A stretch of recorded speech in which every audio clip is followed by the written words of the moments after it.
Bienvenidos al Inversor Inquieto, su programa de actualidad sobre mercados financieros. Comenzamos con un resumen de la semana a golpe de noticias.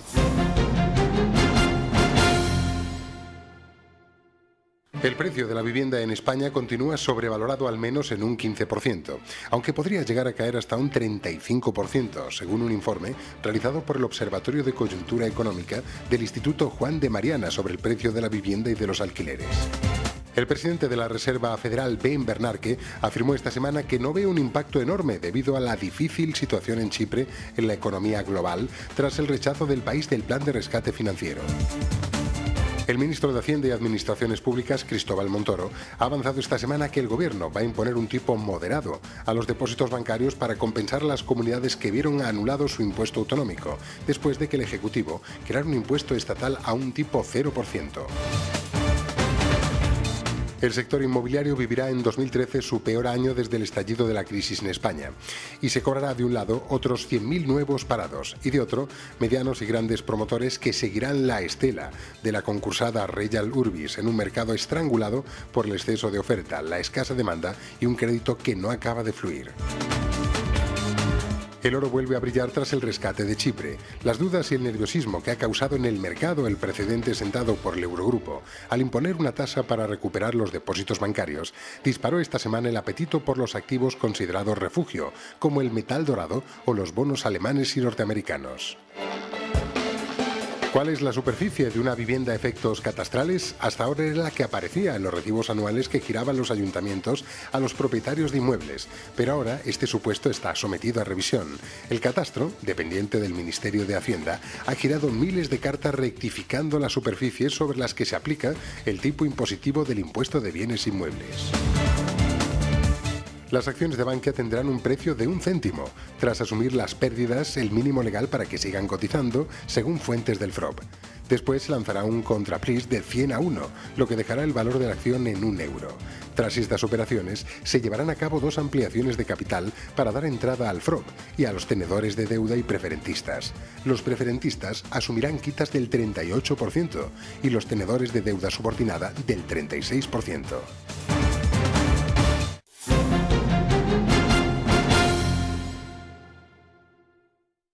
Las 5 sesiones que hemos vivido en los mercados bursátiles esta semana han tenido prácticamente todas ellas, tanto en nuestro país como en Europa e incluso en los mercados internacionales, un hilo conductor, que ha sido el rescate de Chipre, adoptado por el Eurogrupo durante el fin de semana y que ha llevado a los índices a tener una enorme volatilidad, al IBEX 35 a marcar su segunda peor semana de este año, con un recorte superior al 3% y con una prima de riesgo que se ha estado moviendo también de forma importante en un rango entre los 370 a 340 puntos básicos. Las sesiones han ido de más a menos, es decir, de más preocupación a menos preocupación. Lo hemos visto con un selectivo que se deja en la primera sesión de la semana, en el lunes se deja un 1,29%, el martes se deja un 2,2%, el miércoles sube nada menos que un 1,15% y termina las 2 últimas sesiones de la semana con más tranquilidad. Destacamos también el índice Nikkei, donde la primera sesión de la semana se dejó nada menos que un 2,7%. Al margen de las fluctuaciones en los mercados han quedado las buenas noticias de los datos macroeconómicos de Estados Unidos, donde su economía sigue creciendo y donde Bernanke ha dejado claro en la sesión del jueves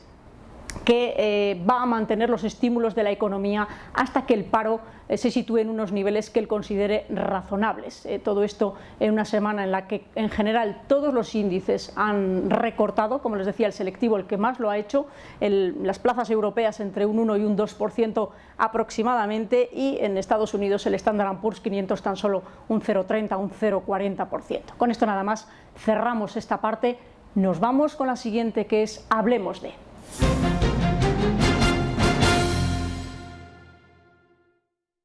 En Hablemos de hoy hemos querido tratar en profundidad un tema muy importante y de actualidad, que es la situación de Chipre. Para hablar de todo lo que sucede y rodea a este país tenemos a uno de nuestros colaboradores, a Francisco González, al que damos la bienvenida al Inversor Inquieto. Francisco, bienvenido. Gracias, Jesús.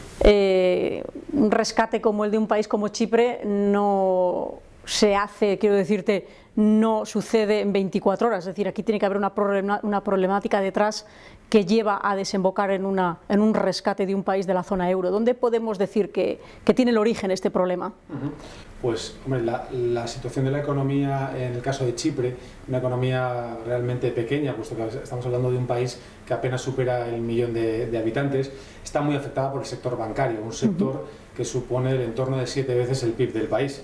Entonces, como tú bien has dicho, esto no surge de la noche a la mañana. De entrada, y porque nos hagamos una idea, el sector bancario, los 3 principales bancos aglutinan en el entorno del 97% del mercado, y todo esto en los famosos test de estrés que se hicieron a la banca, esas pruebas que hicieron de solvencia hace un par de años, aparentemente no daban ningún tipo de alarma para preocuparse por el sector bancario. Pero sí que es cierto que en junio del año pasado, es decir, hace menos de un año,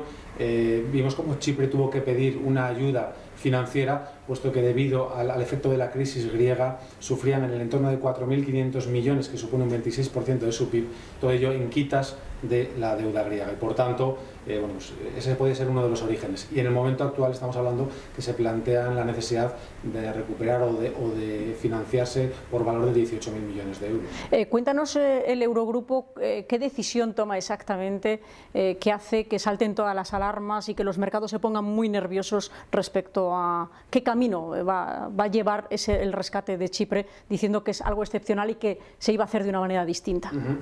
Pues bueno, la decisión a la que se llegó hace unos días fue que el Eurogrupo prestaría a Chipre una cantidad, hablaban de 10.000 millones de euros, adicionalmente necesitarían aproximadamente 5.800, 6.000 millones más que tendría que conseguir Chipre, y todo esto, o para ello, Europa ponía ciertas condiciones. Por un lado, una subida de impuesto de sociedades del 10 al 12,5%, esta es la medida, digamos, que ha tenido menos trascendencia, pero como ves, un impuesto de sociedades realmente en niveles bajos comparado con el caso español. Y el otro punto, que es el que ha levantado ampollas en Europa, es el hecho del impuesto, o un impuesto que se fijaba a los depósitos de todo tipo. Menor en el caso de depositantes, menos de 100.000 euros, y superior, eso fue en un momento inicial, luego veremos cómo ha quedado de forma definitiva. Entonces, esto hay que tener en cuenta que además tiene una peculiaridad el sector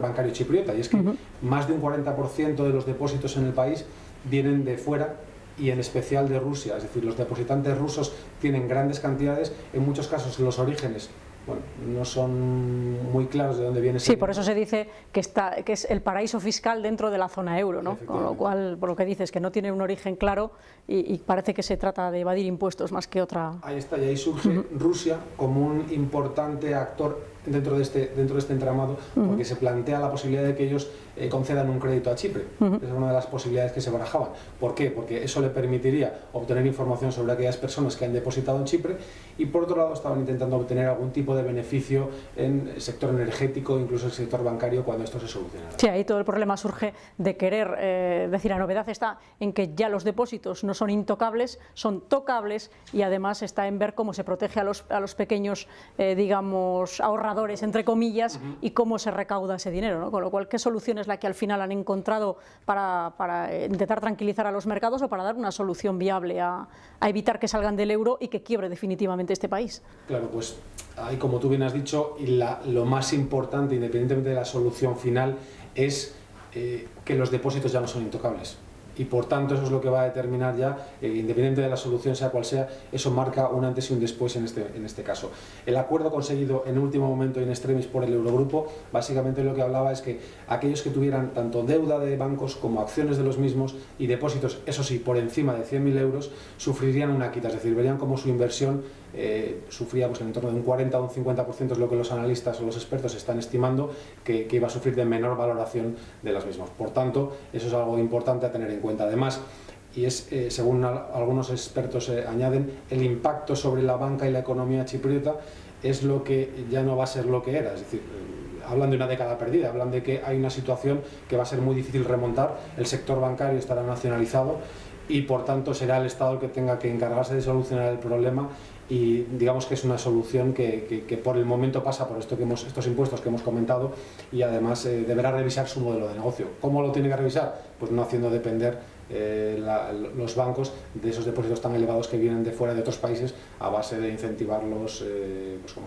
están haciendo ahora mismo, por rentabilidad o por ventajas impositivas. Y lo que los mercados les preocupa es fundamentalmente que se pueda contagiar a los países periféricos, ¿no? Es decir, países con problemas como Italia, España y demás, que puedan verse afectados con salidas de depósitos que en principio no deberían ser importantes, pero es un riesgo que está ahí y que habrá que convivir con él durante unas semanas. Así es, efectivamente, esa ha sido ya la gota que ha colmado el vaso, puesto que el presidente del Eurogrupo además ha añadido en último término que el modelo chipriota va a seguir, o es el que se va a tomar para el resto de rescates que se tengan que hacer en la eurozona. Eso implica directamente a los países periféricos, y uno de ellos sin duda es España, con lo cual la volatilidad la vamos a ver en el corto plazo, tanto en las bolsas como en los bancos especialmente,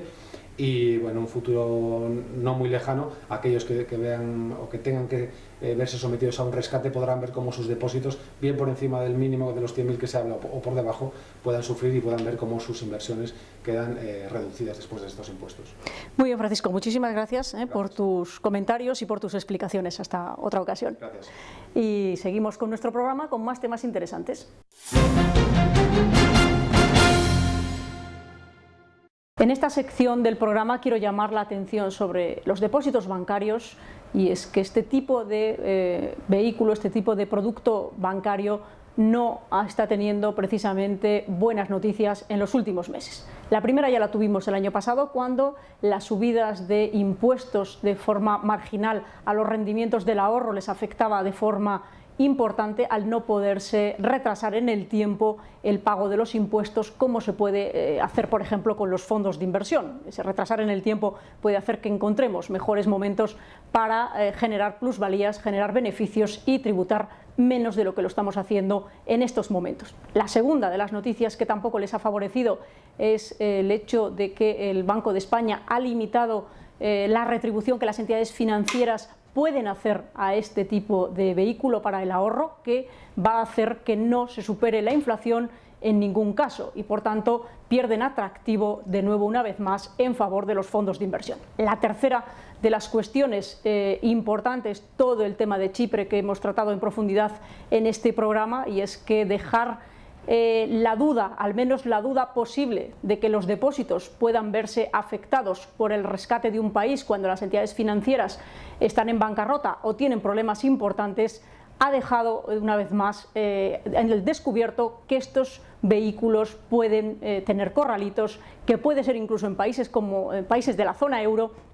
y por tanto muchos inversores y muchos ahorradores están tomando buena nota para buscar vehículos en los que se sientan, desde el punto de vista de la seguridad, mucho más cómodos, sobre todo cuando las cantidades que tienen en los mismos son importantes. Ya hablamos de tener más de 100.000 euros en este tipo de vehículos para el ahorro. Y finalmente, lo que ya sabemos, y es que Montoro ha anunciado que va a aplicar un impuesto a los depósitos que hay en nuestro país. Lo van a pagar las entidades financieras entre un 0,1 y un 0,2 por mil, por tanto va a ser en torno a 300 millones de euros lo que va a recaudar la administración, pero la duda está en si las entidades financieras van a repercutir en sus clientes este nuevo impuesto o no lo van a hacer. Ahí queda el interrogante, y tal y como son estas cosas, lo normal es que así sea, pero como les digo, no corren buenos tiempos para los depósitos, lo que hará en su caso que el ahorro se traslade en buena parte a los fondos de inversión, que son los que generan riqueza en los mercados de capitales. Por tanto, lo que se